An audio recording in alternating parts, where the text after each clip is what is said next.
Hello welcome to my channel. இன்றைக்கி என்ன recipe பார்க்க போகிறோம்னா கிட்ஸ் லஞ்ச் பாக்ஸ் ஸ்பெஷல் பார்க்கலாம். மினி பொடி இட்லி பார்க்கலாம். அதுக்கு நான் மினி பிளேட்ஸில் எண்ணெய் அப்ளை பண்ணி வச்சுக்கிறேன். இந்த மாதிரி இட்லி மாவு பார்த்திங்கன்னா நான் இட்லி அரிசி 4 டம்ளர் அண்ட் 1 டம்ளர் உளுந்து ரெண்டுமே தனித்தனியாக ஊற வச்சுட்டு 4 மணி நேரம் நல்லா ஊற வச்சு நல்லா கிரைண்டரில் ஆட்டிட்டு ரெண்டுத்தையும் நல்லா மிக்ஸ் பண்ணிவிட்டு அதுக்கு தேவையான உப்பு போட்டு நல்லா 8 மணி நேரம் ஃபர்மெண்ட் பண்ணிக்கிட்டேன் வெளியே வச்சுட்டு. அதுக்கப்புறமா 8 ஹவர்ஸ் கழித்து நல்லா பீட் பண்ணி எடுத்துகிட்டு இந்த மாதிரி கன்சிஸ்டன்சிக்கு நம்ம மினி இட்லி பிளேட்டில் இந்த மாதிரி ஊற்றி வச்சுக்கலாம்.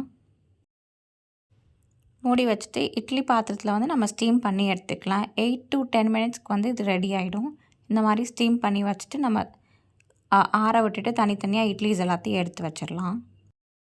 அதுக்கப்புறமா ஒரு பேனில் 2லேருந்து 3 டேபிள் ஸ்பூன் அளவுக்கு நெய் ஆட் பண்ணிவிட்டு 1 டீஸ்பூன் உளுந்து ஆட் பண்ணிவிட்டு நல்லா பொரிஞ்சதுக்கப்புறமா 1 டீஸ்பூன் கடுகு ஆட் பண்ணிவிட்டு கொஞ்சமாக கருவேப்பிலை அண்ட் 1லேருந்து 2 காஞ்ச மிளகா இந்த மாதிரி பொடி பொடியாக கிள்ளி நம்ம எண்ணெயில் ஃப்ரை பண்ணி எடுத்துக்கலாம்.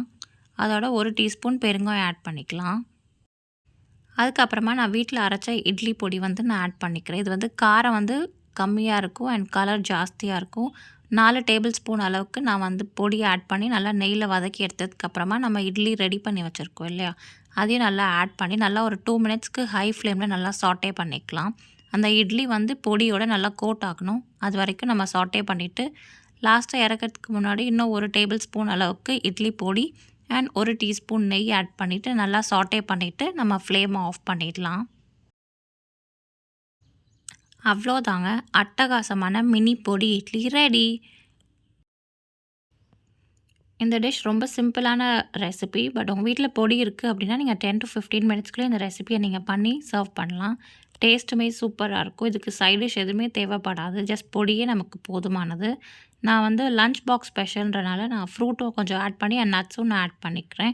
இன்றைக்கி நான் கோவா ஆட் பண்ணிக்கிறேன். மேலே just salt and chilli powder sprinkle பண்ணிவிட்டு நட்ஸ் பாதாம், முந்திரி அண்ட் பிஸ்தாஷியோஸ் ஆட் பண்ணிக்கிறேன்.